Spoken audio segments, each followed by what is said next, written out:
Political analyst Michael Geoghegan, who is joining us from our studios in Victoria. Not only does he follow federal politics, but he knows BC politics as well.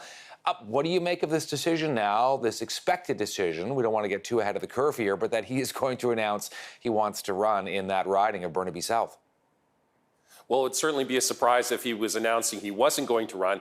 There's actually a bit of a tradition here in the sense that Tommy Douglas, after he was no longer Premier of Saskatchewan, he was defeated in a federal seat in Saskatchewan, and he actually ran decades ago in Burnaby to become as leader of the then relatively new Democratic Party. So there's a bit of a tradition here, and there's certainly a lot of pressure on Jagmeet Singh because the NDP have been falling in the polls, and they're hoping that getting him into the House of Commons will help revive their political fortunes. Now, this is a guy who is known provincially in the province of Ontario, perhaps less well known in British Columbia. What about that riding and that part of the province? Well, Burnaby is very cosmopolitan riding. There's a large Indo-Canadian community in British Columbia, and so I think it's in some ways it's going to be a relatively easy race for him in that respect.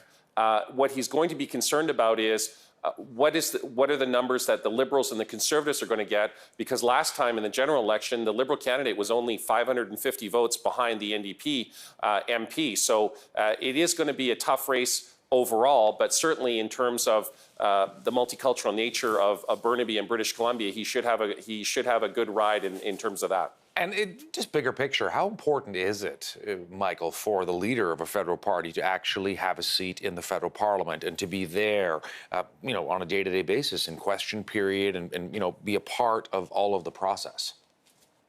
It's actually extremely important because, as you well know, the media scrums, the question periods, engaging the Prime Minister in debate, that's very important, and you can't do that if you're not a sitting member of Parliament. So I think it was a bit of a mistake in terms of the length of time it's taken for him to get into the House of Commons. I think that's reflected in some of the weakening poll numbers, and they're hoping to, as I said earlier, reverse that decline by getting him in there. So I think this is something that, like I said, if he announces he's not going to run, which I think is unlikely, I think that would be a bad mistake.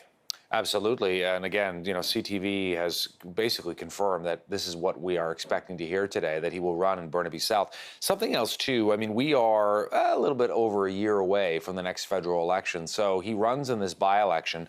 That gives him about a year or so, really, to actually have a seat. Is that enough time, do you think, to get some of that traction you're talking about, the optics, in the media spotlight? Well, it certainly is critical because if he is successful in winning this by-election, then yes, he will have that platform from which to engage the Liberal government, and also it'll be interesting to see whether or not he seeks re-election in that riding or goes back to an Ontario riding in terms of the general election. Obviously, in terms of precedent, had a situation where Brian Mulroney years ago, when he became leader of the Conservative Party, he didn't have a seat in the House of Commons. He ran in Nova Scotia, and then in the general election, he ran in a riding in Quebec. So it will be interesting to see where he runs in a year's time. Do you think he is resonating with Canadians? Is he sort of getting his message out there, Michael? What's your read? Well, I think when the NDP selected him as leader, this is someone who had been on the cover of GQ magazine, for his sartorial flair, et cetera, and they were hoping that this is someone who could go toe-to-toe with Justin Trudeau in terms of some of that, high-profile media coverage. That really hasn't happened that much, and there does seem to be a bit of a disconnect between the NDP and the general public. So the challenge on him is, once he gets his seat in the House of Commons, can he connect with voters? Can he get those NDP numbers back up?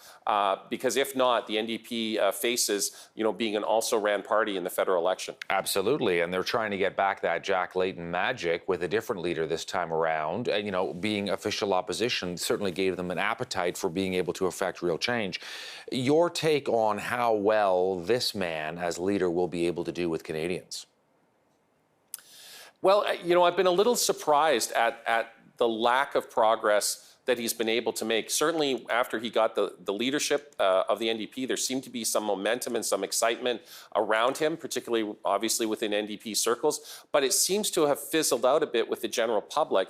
And I'm thinking that, you know, as Canadians, you know, struggle to deal with rising housing costs, rising gasoline prices, I think it's a situation now where they're looking for politicians that are less flash and more meat and potatoes. What are you going to do to help us out in terms of our day-to-day struggle to make ends meet? There's some serious challenges facing Canada, the housing affordability being number one. And I think the NDP needs to federally needs to come forward with some concrete proposals. What are you going to do differently than the other political parties in terms of making things better for the average Canadian? And that's, I think, the challenge to them. And I think that's what he has yet to effectively articulate.